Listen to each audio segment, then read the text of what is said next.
Welcome to this week's Movie Math, giving you an in-depth analysis of the box office for the weekend of October 28th, when Puss needed those boots to wade through a snowstorm on the East Coast. Yes, most audiences were snowed in on Saturday, resulting in a weaker-than-expected haul for the feline hero. Puss in Boots opened at number 1 with $34 million, just barely putting it in league with this year's other mid-range animated flicks, Rio and Rango.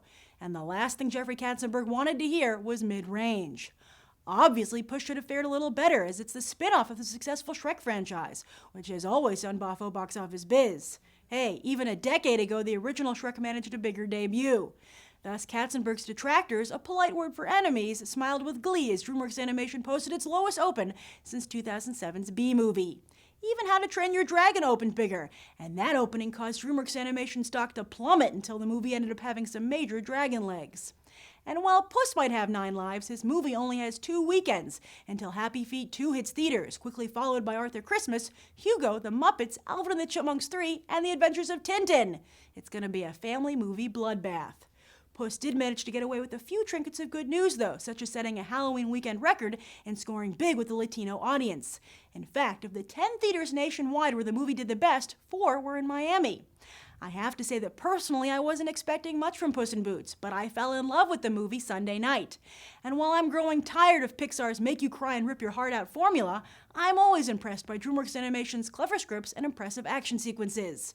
Maybe this movie will also be saved by word of mouth, but then again, maybe DreamWorks Animation wouldn't have to always rely on word of mouth if their marketing department did their jobs.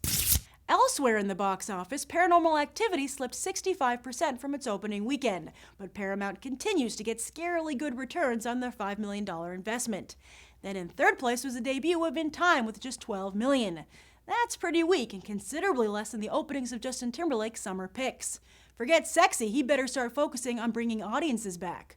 This is a career best for Andrew Niccol, though, reminding all rising stars that it's worth the few minutes it takes to check out the box office stats of whichever director you're thinking of trusting with your career. As for Johnny Depp, he was bested by a younger man in shades and hair gel as Footloose in its third weekend still beat out the Rum Diary's debut. Yep, $5.1 million for the Rum Diary, the box office equivalent of one of those miniatures featured so heavily in the movie.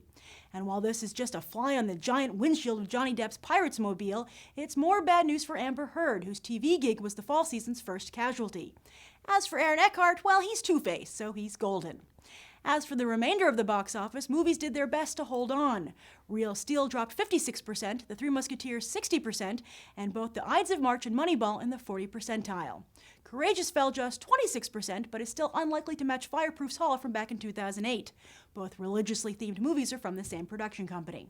In the limited release sector, Anonymous had just under a 4,000 per theater average, meaning that could be all she wrote for the Shakespeare conspiracy pick. Meanwhile, Like Crazy mirrored Martha Marcy May Marlene's 30K-ish per theater average from last weekend, while the latter expanded its theater count to surge 75%. Margin Call also expanded and boasted a 28% increase. None of these movies are serious awards contenders, but it shows that the art house crowd is beginning to emerge for the season. And that's the weekend box office roundup. I'm Grace Randolph, and we just did some movie math. As always, thanks for watching, and I hope you'll go beyond the trailer for these other top movies.